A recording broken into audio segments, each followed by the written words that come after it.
I mean, let's face it, sometimes your local supermarket ain't gonna cut it.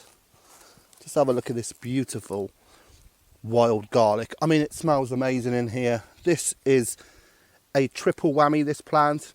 As you can see, we can use the leaves now. One of the finest free ingredients known to man.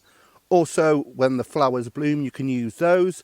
And when they die down later in the season, if you've got permission, you can dig them up and use the bulbs. But I want a couple of good handfuls for my recipe.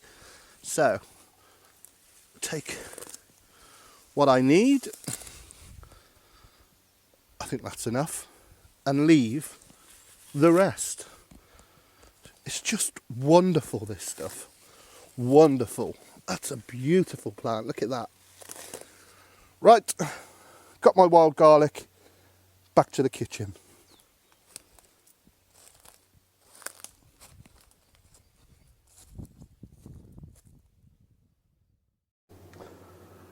Well, hello there my dear friends, welcome back to the Scott Ree Project. Now today we are going to be making some beautiful pork and wild garlic sausage.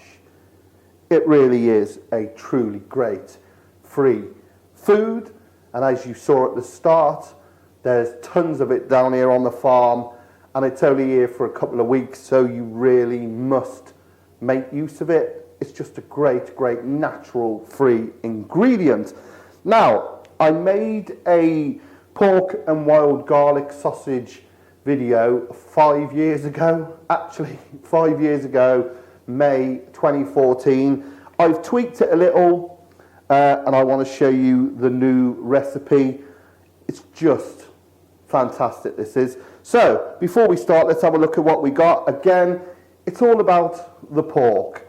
Now, we don't want no crap in our sausages, no lips and arseholes. We got cracking shoulder of pork, as you can see. Nice pieces. We're going to cut this down a little bit to get it through the mincer. And then the wonderful fat. Look at that back fat.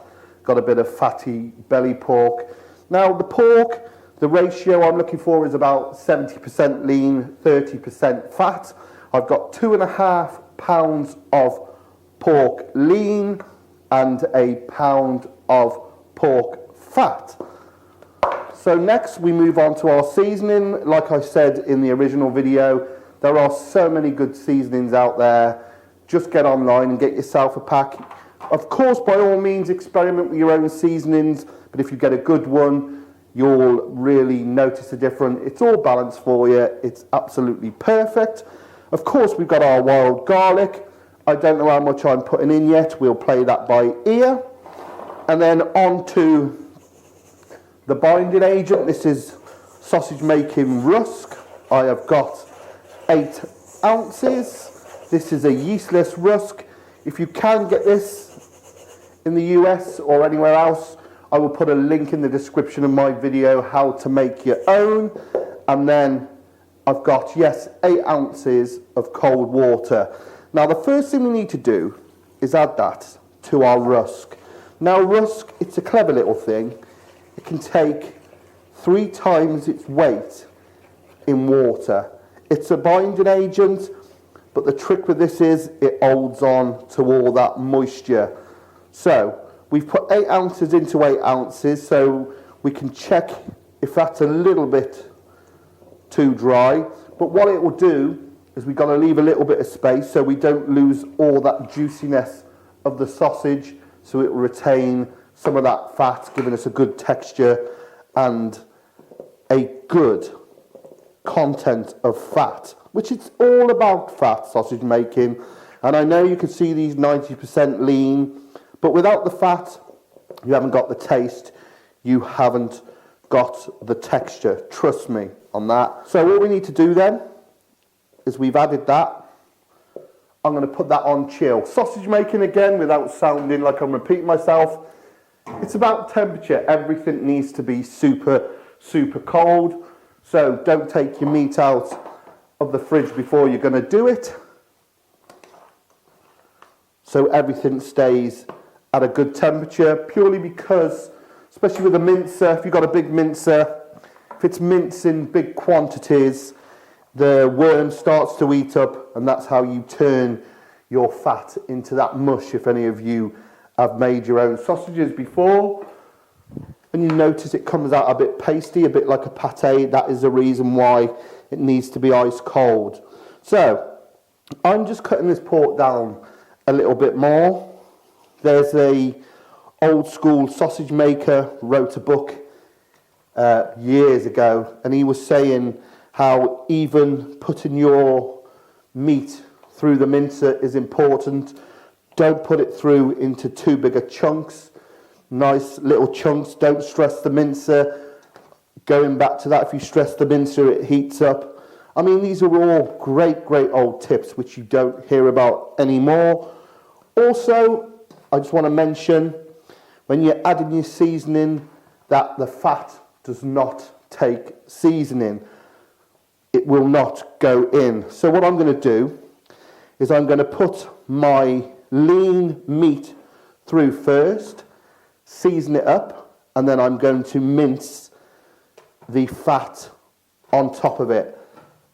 And then we'll mix it all together, add our wild garlic, and then we will put it through the mincer one more time. So let's go round again. Let's get this minced. So put in my 2.5 pounds of pork meat through. Now I'm going to add my seasoning to that. 2 ounces of your sausage seasoning. Seems a lot, but it isn't. So we'll just give that a preliminary mix up, and then we will put our fat through on top.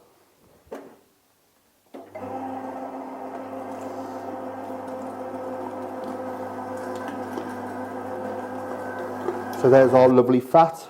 We will now, again, this is just a preliminary mix. We're going to add, obviously, our rusk and our wild garlic, give it a good mix up, and then we'll put it through the mincer head one more time, and this will give us evenly distributed ingredients. Smelling good already. Have a smell of that. Push the mincer out the way. So we're going to add in our rusk. So just adding in that rusk and just giving it a little mix with our hands. We can check if we need to add a little bit more water. But what I'm going to do is I'm going to just gently swill the garlic leaves before I chop it and put it in. And that will add, obviously, a little bit more moisture. Then we can judge it from there. But that is looking pretty good. So let's put that over there. So just in a bowl that I add the rusk in, this will pick up any stray bits of rusk. It's no big deal. Obviously, if you want to swill yours out, then by all means do so. I'm just picking through these leaves now to get some nice pieces. I want to hold them by the stem because I just want to give them a quick wash. I mean, if there is a few bugs in there, you know, it's added protein. Now, there is no fixed recipe for this, so you've got to play it by ear. Just going to swill them off. Any critters hanging in there. Just going to add a few more to that. The beauty with this is it will taste absolutely fantastic, but also on top of that, you're going to get these lovely flecks of green through your sausage. Right, let's put that over there. Now, if you want to, by all means, do put this through your mincer, but I want some quite decent sized flecks So I'm just working my knife through them real quick, and then we'll chop them as if we were chopping herbs, just stopping at the stalk, just going through them. You don't want to go too small, you do want to be able to taste it, and you do want to be able to see it if you can. I think that's a nice touch when they're all in their skins. That lovely pork flecked with green. So, into our bowl. Now this is where we've got to judge now. Do we need any more, any less? Just get it mixed through. Personally, I'd say same again. The thing I like I said at the start about wild garlic, is it's threefold. You know, you can use the leaves now, make a pesto with it, make burgers with it, make sausages with it. Then you can use the flowers, and then later in the season, if you can remember where your patch is and you have permission, go back, dig up the bulbs and use as you would normal garlic. So, let's try that now. Oh, it does, it just smells beautiful. That is mix one. We now need to send that whole mix through the mincer one more time.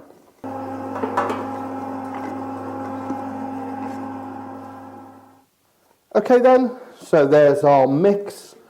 What we need to do now is give it a really good mix by hand and create that bind by fusing that fat to that lean meat, and that's what gives you your texture, is that bind, the primary bind.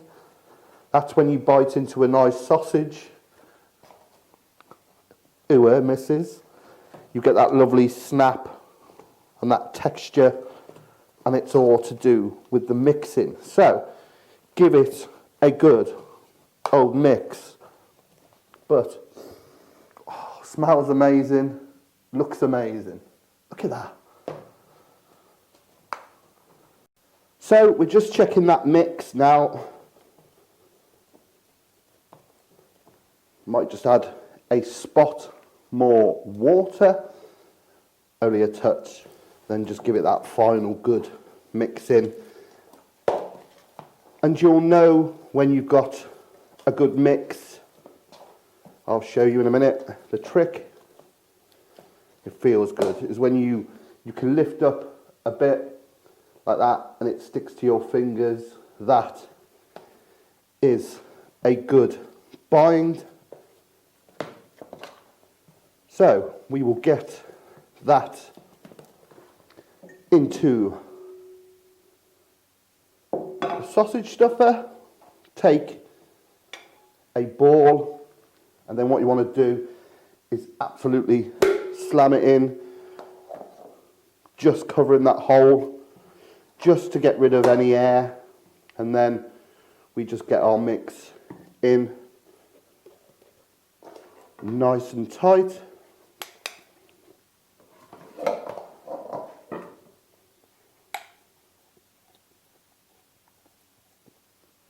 And we're ready to rock and roll.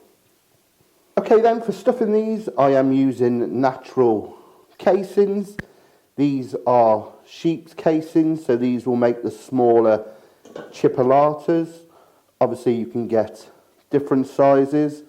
Now what you need to do is kind of get that over there. It's not the easiest job. Give it a bit of lube and then just wind it on to your nozzle. Now these have been soaking overnight in cold water, and then just before we pipe the sausages, just let them sit in some lukewarm water, which will really soften them up before we start filling them. Now, hopefully all these casings will have no holes in.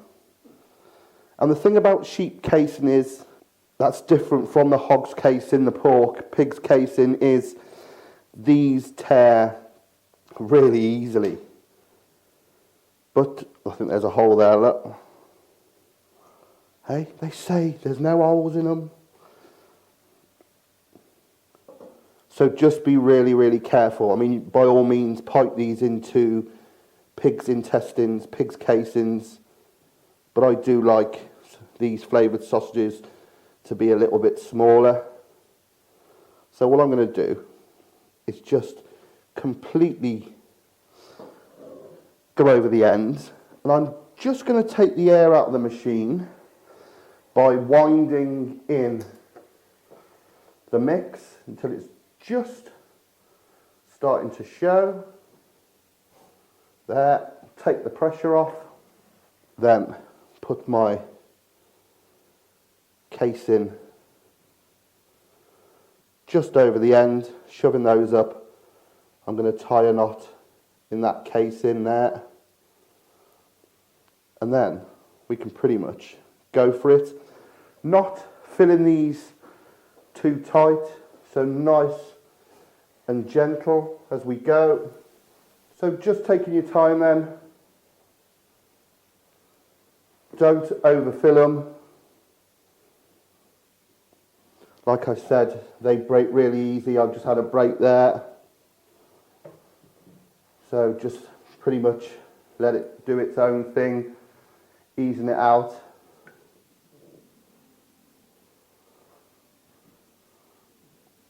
And you can see it pretty much comes off the tube on its own. But if you overfill these, they will burst. Really not coming off that nozzle as easy as I would like it.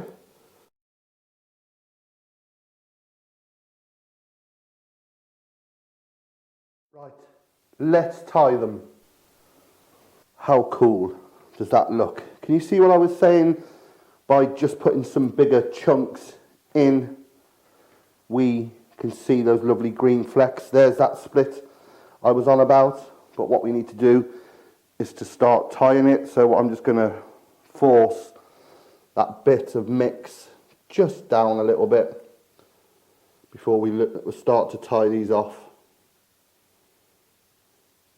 Now I like a chipolata to be longer than you normally would get. So I'm going to go that long. So I'm just pinching 3, as you can see, 1, 2, measuring it up to the other 3. Then we're just going to spin that one round there and through the hole. Now here's the tricky bit already. The next one is where that break is. So what we'll do is we'll pinch that off and we'll start another sausage by just turning there, and we can cut that one out and just make a patty with it. But here we go. So up, twist. You've got 2. So then bring that up here, if you can see, and through, and again twisting. We got 2. Bringing that up makes 3. So what I'll do is I'll slow this down and you can see what's going on.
We have our pork and wild garlic sausages.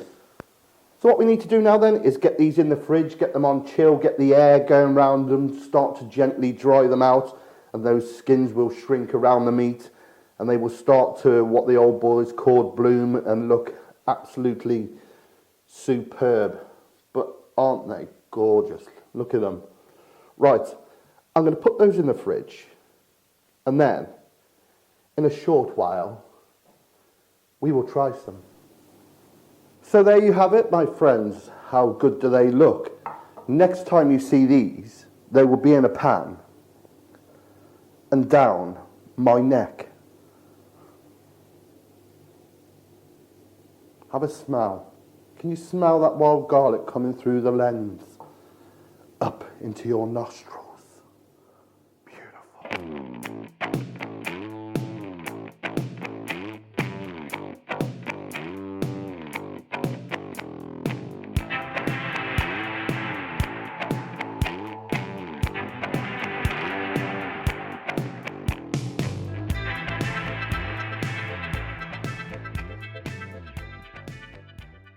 Right, it's the moment of truth, and I've been waiting a long time for this.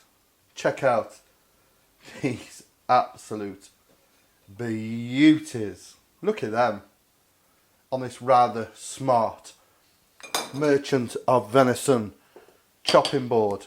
Absolute beautiful craftsmanship. So let's cut into one. Let's have a look. Just look at that. Can you see?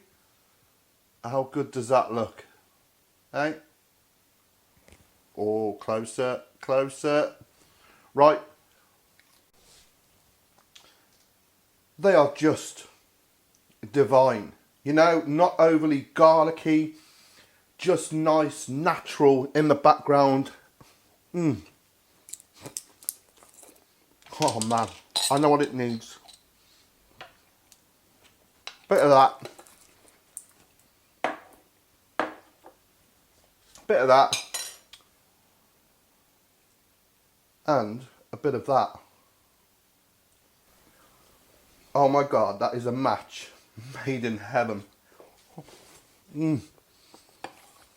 Just so good.